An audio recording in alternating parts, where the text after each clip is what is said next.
A 4-day temporary ceasefire is in effect between Hamas and Israel after the first release of hostages. Joining me live is Israel Defence Forces spokesperson, Major Doron Spielman. Doron, welcome to the program. This is a positive step. Thank you very much for having me. Certainly in the overcast, the dark clouds that have been hovering over Israel for the last 50 days since the Hamas massacre, this is a ray of light for the Israeli people. It's very bittersweet. We just saw the images of these 4 little children escorted by their families who've gone to hospitals where they'll be meeting with their families.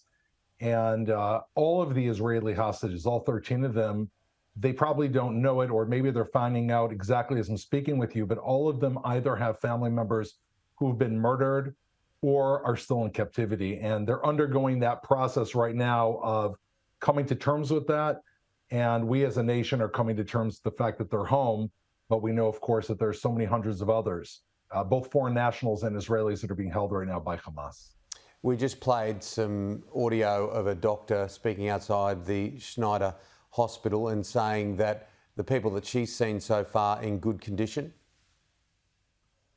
Yes, physically, from what we've seen, the initial medical check said that none of them are, thank God, in life-threatening situations. And they've moved now into hospitals where they're meeting with their families.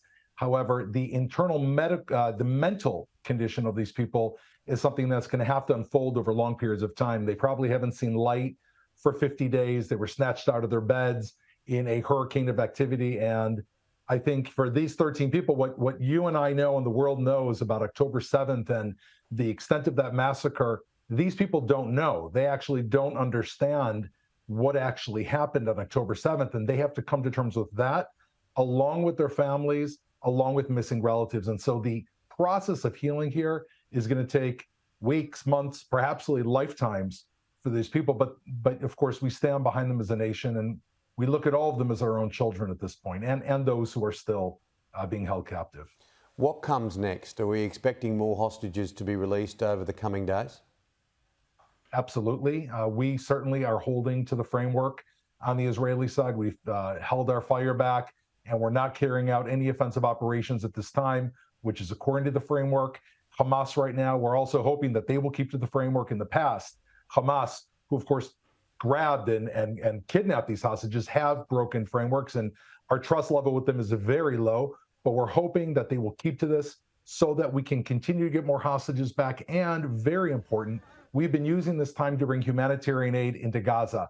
Today was the largest amount of humanitarian aid that's gone into the Gaza Strip. More than 200 trucks of humanitarian aid, fuel, cooking fuel, medical supplies. And so for all those civilians of Gaza who are now in the southern area of Gaza, this is also an important opportunity to get them the aid that they need as well. So we hope this will continue.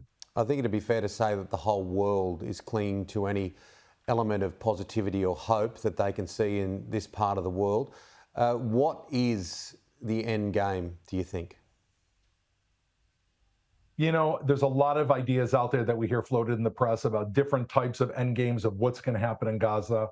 And I think what all of us agree on is whatever that end game is going to be, is it cannot be Hamas. And so that is really the first priority for us. We've always had 2 missions. It's to get the hostages home and to destroy Hamas, which is necessary for first of all, for the state of Israel and the citizens of Israel, but also for the citizens of Gaza who've been underneath their cloud for 16 years. Those 2 missions have actually come together. We wouldn't be where we are with the hostage return today had we not put military pressure on them. And so there's still a long road ahead that we have to focus on. Whatever that is, whatever that end game is, I hope it is hopeful for the residents of Gaza, the citizens of Gaza. They need hope to hang on to as well. What they are going through is also not easy. That's it. A lot of innocent people being caught up from both sides. Absolutely. Good on you. Thank you so much for joining us. I know it's a busy time, Major. Thank you for having me.